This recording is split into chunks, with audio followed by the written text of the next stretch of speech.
አንጻር ዱንያ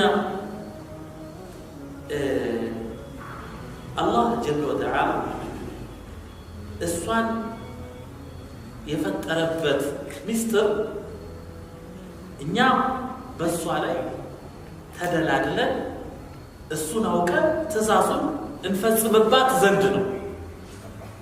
ለዚህም ነው ዱንያ መዝራዓቱል አኺራ አኺራ ላይ ለምናገኘው ነገር ዘር መዝሪያው ይሄ ዱንያ።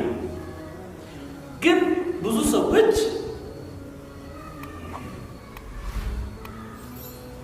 ይሄንን ዓላማ ይስታሉ። ለሚያዩት ነገር ከፍ ያለ ሚዛንን ይሰጣሉ እና አቅጣጫውን ይስታሉ። አላህም ጀለ ወተዓላ ይሄን ስለሚያውቅ ያ አዩሃ ናሱ እናንተ ሰዎች ሆይ ኢነ ወዕደላሂ ሐቅ የአላህ ቀጠሮ እውነት ነው፣ ይመጣል፣ ጥርጥር የለውም። ፈላ ተጉረነኩም ልሐያቱ ዱንያ የዚች ምድራዊት ዓለም እንዳታታልላችሁ፣ ወላ የጉረነኩም ቢላሂ ልገሩር አታላዩ ሸይጣንም እንዳይሸውዳችሁ ይላል። ይህንኑ የአላህ ዲን ከመማር ዱንያ ትሰርቃለች፣ ትወስዳለች። ከጠለበል ዒልም ከዒባዳው ትወስዳለች። ብዙ ሰዎች ከመስመር ይወጣሉ። ነቢዩ ሰለላሁ ዐለይሂ ወሰለም ምን ይላሉ? ኢነ ዱንያ እነሆ ዱንያ ብሎ ማለት ሕልወቱን ኸድራ ጣፋጭ ነች፣ ኸድራ ያሸበረቀች ብልጭልጭ ነች። ወኢነ አላህ ሙስተኽሊፉኩም ፊሃ አላህ እናንተን በዱንያ ውስጥ ተኪያችሁ ነው ወደ ዱንያ ያመጣችሁ። ከትውልድ በኋላ ትውልድን የሚተካው አላህ ነው። ፈናظሩን ከይፈ ተዕመሉን እንዴት እንደምትሰሩ ምን እንደምትሰሩ ይመለከታችኋል። ኢነ ረበከ ለቢልሚርሳድ ጌታ በመጠባበቅ ላይ ነው። ማናችንም ከአላህ እይታ ውጭ አይደለም። ምን ተናገርን፣ የት ዋልን፣ ምን በላ፣ ምን ለበስን አላህ ያውቀዋል። ከአላህ የሚደበቅ ነገር አሁን የለም። እና ይህቺ ዱንያ ካወቅናት ሚስጥሯ ለአኺራችን ቤት መስሪያ ቦታ ነች። ሚስጥሯን ካላወቅን ግን መጥፊያችን ትሆናለች፣ መታለያችን ትሆናለች። ኢነመል ሐያቱ ዱንያ ለህሙን ወለዕብ ይላሉ። ለህሙ ለዕብ ብሎ ነው የጠራት። ለህሙ ማለት ምንድን ነው? ከትልቅ ነገር የሚያዘናጋ ትንሽ ነገር ማለት ነው። ለምሳሌ ብሔራዊ ፈተና ያለበት ልጅ በቴሌቪዥን ድራማ ጊዜው ሲያጠፋ ማለት ነው። ትልቅ ነገር ይጠብቀዋል፣ በትንሽ ነገር ይሸወዳል። ይሄ ማለት ነው። ለዒብ ማለት ደግሞ ተደምሮ ውጤቱ ዜሮ የሆነ ማለት ነው። ልክ ልጆች ህፃናት ወጥተው በጭቃ የተለያዩ ቅርጻ ቅርጾችን ሲሰሩ ሲፈጉ ይውሉና ማታ ላይ አፈራርሰው እንደሚገቡት ማለት ነው። ድምሩ ዜሮ የሆነ ነገር እና ዱንያ ምንድነው ሲባል አኺራ ላይ ለሚገጥመኝ ነገር እዚህ ማደራጃው፣ ፋብሪካው፣ መዝሪያው፣ አዝመራው እዚህ ነው። በዚህ መልኩ ከተገነዘብን ትክክል ነው። አለበለዚያ ግን ሰላቱንም ያልሰገደ ቁርአኑንም ያልቀራ የታዘዘውን ያልሰራ ከዚህ ሁሉ የተዘናጋ ዱንያን ብቻ ልፈስ ብሎ የሚሯሯጥ ካለ ከስሯል። የዱንያን ደረጃ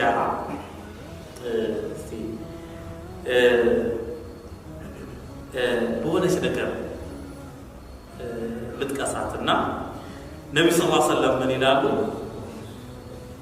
ወለነሲፉ ሑር ልዒኒ ኸይሩ ምን ዱንያ ወማ ፊሃ ይላሉ። ነሲፍ ማለት ማ ትغጢ ብህ ልመርአቱ ወጅሃ ይላሉ። አው ራእስሃ አንዲት ሴት ራሷን ወይ ፊቷን የሚሸፍንበት ነገር ሻሽ ጉፍታ ነው። ያ ነሲፍ ይባላል።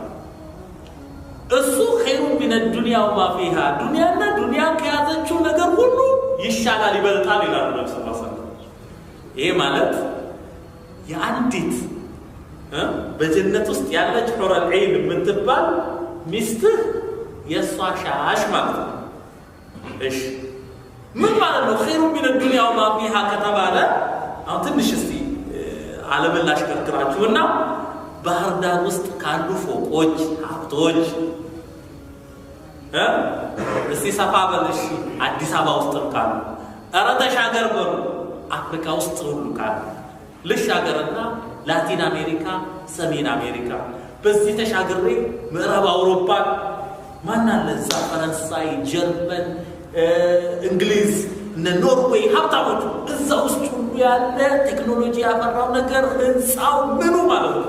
ኧረ ተሻገር ወደ ኤዥያ ልሻገር ደግሞ ራሻው ቻይናው ህንዱ ወደ ሩቅ ምስራቅና ጃፓን ኮሪያ whatever አረቡ ዓለም ውስጥ ያለው ነዳጅ በሙሉ ምን ዓለም ላይ ያለ ሀብት በሙሉ ፎቁ ብሩ እንቁ ምንም ተሽጦ የሑረል ዐይንን ሻሽ አይገዛም። መገን ክስራት አትልም እንዴ ሻሿን ካልገዛ ሙሉ ልብሷን ዝብትል እሷ ዛቷን ዝብትል አረቡ ነገር ይቅርብኝ እሷን ማገኝበትን ልስራ አያስብልም ያስብላል ሐቂቀተን። እና ወደ ቁም ነገሩ ስንመጣ ዓላማውን ከሳተ ይሄን ያህል ከስሯል። ዓላማውን ካልሳተ ግን አንድ ዓሊም የሆነ ዓቢድ የሆነ ሙእሚን በዱንያ ቤት ይገባ ተፈቅዶለታል። መጓጓዣ ይስራ ይግዛ ተፈቅዶለታል። ቆንጆ ሚስት ያግባ አላህን የምትፈራ ተደግይቱን ተፈቅዶለታል። ለዛው መስራው ሶላት ወሩባ ሴቶቹ እንዳይሰሙ እና እሺ ማሐባ ተፈቅዶለታል። ልጅ ወልዶ መሳ ጥሩ ምግብ መመገብ ምን ከለከለና አላህ እንደው እሱ አላህ ረሱል እንደ ይሄ ያለ ማለት ነው። የፍራፍሬውን አይነት የጣፋጭ ምግቡን አይነት እኮ የጠቀሰው ይዘረዘረው እሱ ነው ጀለ ወተዓላ። እና አንድ ሙእሚን ይህንን ምስጢር ካወቀ ፍቃዱ ተሰጥቶት ብላ ተባለ። ብላ ብቻ አይደለም ስትበላ አጅር አለ፣ ሚስትን ስትስም አጅር አለ፣ ግብረ ሥጋ ግንኙነት አጅር አለው፣ ጥሩ አድርጎ መልበስ አጅር አለው፣ ጸጉርን ማበጠር አጅር አለው፣ እንቅልፍ መተኛት አጅር አለው። ሰልማን አልፋሪሲ እንዳለው ኢኒ ለአህተሲቡ ነውመቲ ከማ አህተሲቡ ቀውመቲ ለሊት ቂያም ስቆም ስሰግድ ሩኩ ሳደርግ አላህ አጅር ይከፍለኛል እንደምለው ስተኛም አላህ አጅር ይከፍለኛል ብዬ ነው። ኢነማ الأعمال بالنيات አላህ ይከፍላል። حتى ما تضع في امرأتك ጠቅልለህ የሚስትህ አፍ ውስጥ የምታስቀምጣት ጉርሻ እኮ አጅር አላት ነው ያሉት ነብዩ ሰለላሁ ዐለይሂ ወሰለም። አያችሁ ፈገግ ስንል አጅር አለው። ጓደኛ መጣ ቤተሰብ መጣ አልከሊመቱ ጠይባ ሰደቃ መልካም ንግግር እማቆስን ጆሮ ማይዋጭር የማይሰቀጥጥ አያችሁ ሰደቃ ነው። አጅር ምን ከስብበት ነገር ማአት ነው።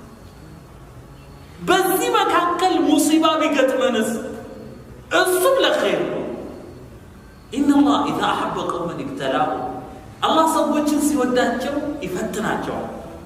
እንመጣበታለን ያ እና ከአላህ ወደኛ የተላለፈውን መለኮታዊ መልእክት መረዳት የመጀመሪያው ኃላፊነታችን። ይህን ከተረዳን በኋላ በስራ ታዘናል። አህበት ፊላ ኸይር አወቅን። ካወቅን በኋላ ወደ ስራ ስንገባ አላህ ለምሳሌ አቂሙ ሰላተ ሰላትን ስገዱ፣ ወአቱ ዘካ ዘካን አውጡ፣ وأتموا الحج والعمرة لله الله بنانت ላይ መብት አለው ሐጅና ዑምራን ፈጽሙ ብሎ ሲል ልክ ወደ ስራ ስንገባ የአላህ ትእዛዝ በቁርአን መጥቷል ይሄን ነገር ታዝዣለሁ ስራ ሲባል እንዴት ለስራ እንዴት ልፈጽም የሚል ጥያቄ ተከትሎ ይመጣል ያንን እንዴት ነው የሚፈጸመው የሚባለው ነገር ደግሞ በምን ይፈታል በነብያት ተምሳሌት ይፈታል ማለት ነው الله أقيموا الصلاة صلاة أقاقموا بلوان حافظوا على الصلوات بلوان اندي لسكت أهوني متى صبي أولى تركعنا بلو ما نكره ظهر رات ركعنا وعصر رات ركعنا مغرب سوست ركعنا وإشارات ركعنا ما نكره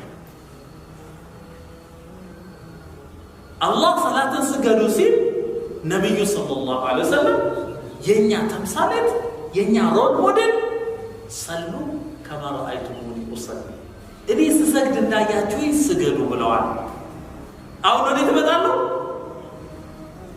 ነብዩ ሰለላሁ ዐለይሂ ወሰለም በእንዲህ መልኩ ነው የፈጸሙት ወደሚለው መጣለው ማለት ነው ላይሰንስ የተሰጠው ለሳቸው ስለሆነ ፍቃድ የተሰጠው ለሳቸው ንግድ ፍቃድ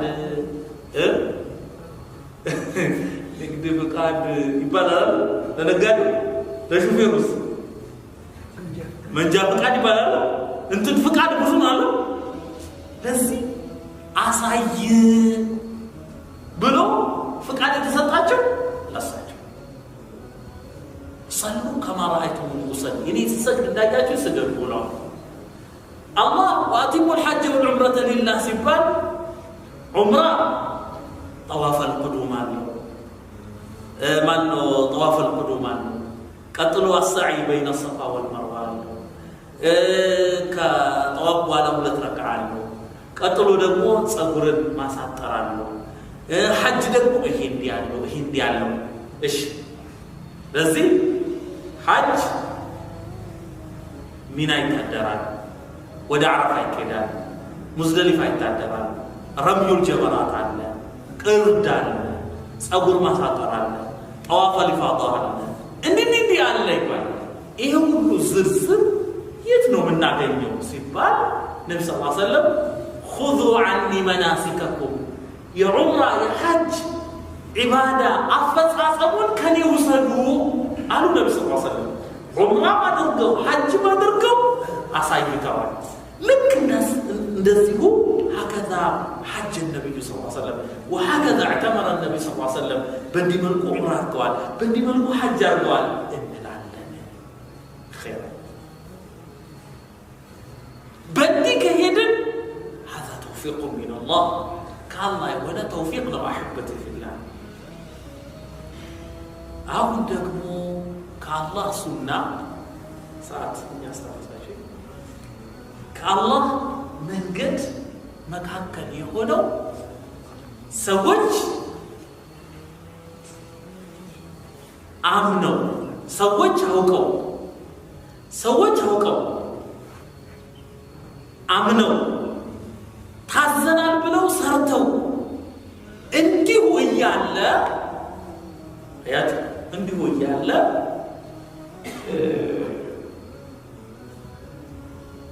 ፈተና የሚባል ነገር ደግሞ ይመጣል ፈተና የሚባል ነገር ይመጣል የአላህ መንገድ አንድ ነገር ልንገራችሁና ያው ባለፈው መንግስት ውስጥ ነው ነገሩ የተከሰተው እና በቃ የሆነ ነገር ተባለና ሰላተ ሌሊት አይቻልም ተብሎ ተከለከለ በሆነ መስጂድ ውስጥ አይቻልም እምላችሁ መስጂድ አዲስ አበባ ውስጥ ሰላቱ ሌሊት ሲሰገድ ረመዳን ውስጥ ተሐጁድ መስጂዱ ሞልቶ ግቢው ሞልቶ ባጠገቡ ያለው ቤተክርስቲያን አጥር ድረስ ይደርሳል ተሐጁድ ተከልክሏል የሚሰግድ ካለ በጥይት ይለቀማል የሚለው ነገር ተወራ ተናፈሰ ሲናፈስ መንገድ ላይ ያለውን ቀርቶ ግቢው ውስጥ ያለውን ቀርቶ መስጂዱም ጎሎ ሶስት ሰፍ ብቻ ቀረ ሶስት ሰፍ ብቻ ሲቀር ለኢማሙ በነጋታው አንዱ ደወለለት። ትላንት ሰገዳችሁ ታጁት? አልহামዱሊላህ። እንደው በሰላም አልহামዱሊላህ። ምን ሰገዳችሁ? አልহামዱሊላህ። خلاص አንድ 3 ቀን አይተናችሁ እንመጣለን እኛ።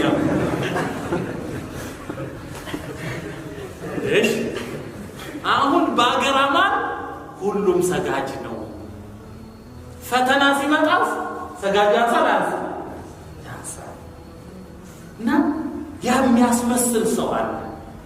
ልክ ደርግ ሲወድቅ የሆነ ቦታ ፍንዳታ እዚህም ከተማ እዚህም ይፈነዳልና ሲሯሯጥ አንዱ ያይና እዲያ ፈሪ እዲያ ቡካታ ይላል። በሰው ሆኖበት አጠገቡ ቡም ሙሲብ ይሄን ነው መምዘግዘጋ ነው በፍረድ ቃል ልክ ሲመጣ ፈተናው አያችሁ ይለያል። ለዚህ ነው አላህ ጀለ ወተዓላ አያችሁ ቁርጠኞችን እውነተኞችን ካስመሳዮች ለመለየት ይፈትናል። ለዚህ ነው አላህ አም ሐሲብቱም አን ተድኹሉ ጀና እናንተ ጀነት ልትገቡ ታስባላችሁ? ይሄ ምንድነው? ጥያቄው ራሱ ወቀሳዘል ነው። ወለማ ያእቲኩም መሰሉ الذين خلوا من قبلكم ከናንተ በፊት ባለፉት ህዝቦች ውስጥ የተከሰተው ነገር ፈተና ወደ እናንተ ሳይመጣ እንደው በአገራማን ጀነት ልትገቡ ትፈልጋላችሁ? አይሆንም። ከዚህ በፊት የነበሩት አማኞች ነብያት ተከታዮቻቸው መሰትሁሙል በእሳ ወደራ በእሳ ማለት ማጣት እንደው ቸነፈሩ ችግሩ ወደራ ደራ ማለት ደግሞ ህመም ነው። ይሄ ሁሉ መጣ ወደ እነሱ ወዙልዚሉ በጠላት ክንድ ተርገፈገፉ ተንቀጠቀጡ ሐታ የቁል الرسول በመልእክተኛው በጊዜው የነበረው መልእክተኛና والذين آمنوا معه ከሱ ጋር ያመኑ ሰዎች መታ ነስሩላህ استفهام استعجال ይባላል። استعجلوا النصر መቼ ይሆን የአላህ እርዳታ የሚመጣው ብለው እስኪሉ ድረስ አላ ኢነ ነስሩላሂ ቀሪብ ይላል።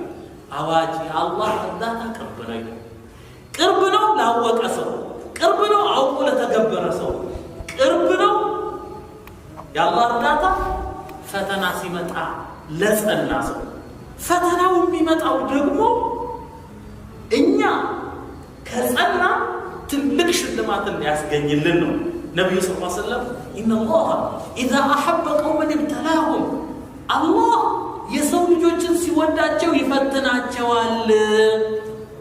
ኸይር ይፈትናቸዋል። እቺን ላስተላልፍና ሰዓት አብቅቷል። ኢንሻአላህ እንመለስበታለን ሰሞኑን ካለ እና አላህ ይፈትናቸዋል ሰዎች። እዩ ትንሽ ምሳሌ ሰውየው الله جل وعلا ولو بسط الله الرزق لعباده لبغوا في الارض الله لسو ልጆች ሲሳዩን ቢያሰፋ ምድር ላይ ድንበር ያለፉ ቅጠቢስ ነው የሚሆኑት ይላል። እሺ ይሄም ገንዘብ ቢሞላው ያም ገንዘብ ቢሞላው ሰው በሙሉ ገንዘብ ቢኖረው መጀመሪያ የዱንያ ኒዛም ይበላሻል። አሁን የምታዩቸው ህንፃዎች አይገነቡም ነበር ሰው ሁሉ ብር ቢኖር። አንዱ ልጆቹም ሰጥተውት ይሁን ወርሶም ይሁን የድሮ ሀብቱም ይሁን ህንፃ ማሰራት ፈለገ። ሽማግሌ ነው። ብሎኬት መደርደር አይችልም፣ ድንጋይ ማስቀመጥ አይችልም፣ ሲሚንቶ ማቡካት አይችልም። ባለሙያ ይመጣል ብር ፈላጊ። ከዛ በኋላ ይስማማል። ይሄን ብር አለው ይከፍለዋል፣ ይሄን ሙያውን ያውላል፣ ህንፃውን ተሰራ፣ ይሄን ብር አገኘ። ለኩሉ በጥቂት ለኩሉ በብዙ አንዱ ለአንዱ ሰርቶ እንዲተጋገዙ ሚስጥር። እሺ ፈተና ውስጥ ሲባል ባሪያው ጌታውን የዘነጋ ጊዜ ሊያስታውሰው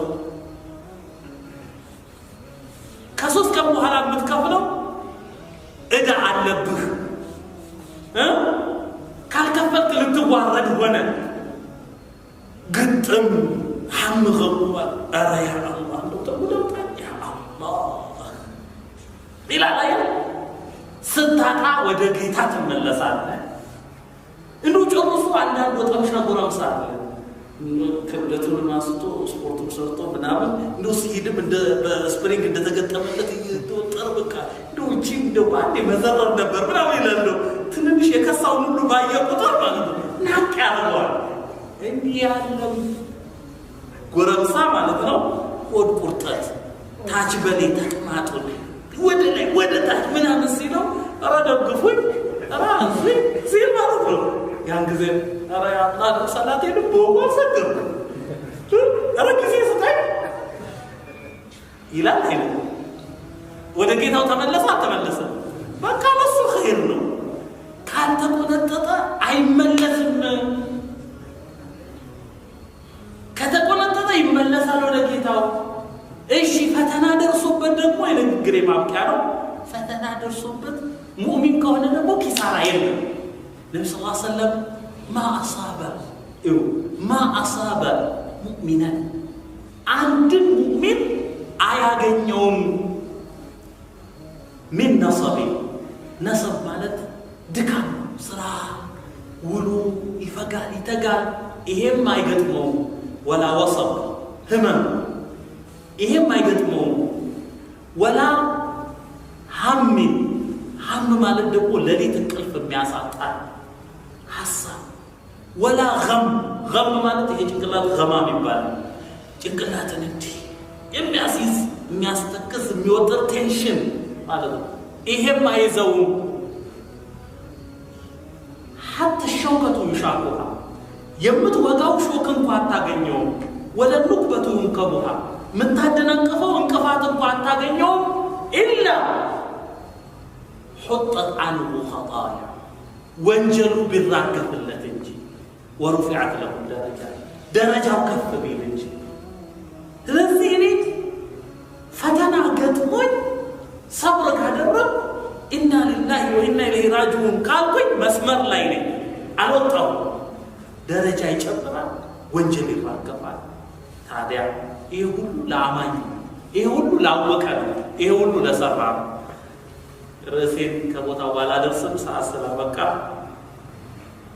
እንግዲህ እንደሉታል እንቀጥላለን وبالله التوفيق اللهم حبب إلينا الإيمان وزينه في قلوبنا وكره إلينا الكفر والفسوق والعصيان واجعلنا من الراشدين اللهم يا الله وفقنا لما تحب وترضاه وجنبنا عن كل ما تكره وتأباه يا الله يا الله يا ذا الجلال والإكرام اللهم اجعلنا هداة مهديين اللهم اجعلنا هداة مهديين عاملين بالمعروف ناهين عن المنكر يا ذا الجلال والإكرام اللهم اجعلنا إخوانا متحابين يا ذا الجلال والإكرام اللهم اجعلنا إخوانا متحابين اللهم اجعلنا إخوانا متحابين اللهم اجعلنا سببا لمن اهتدى اللهم اهدنا واهد بنا يا ذا الجلال والإكرام هذا الدعاء منك الإجابة اللهم صل وسلم وبارك على محمد وعلى آله وأصحابه وآخر دعوانا الحمد لله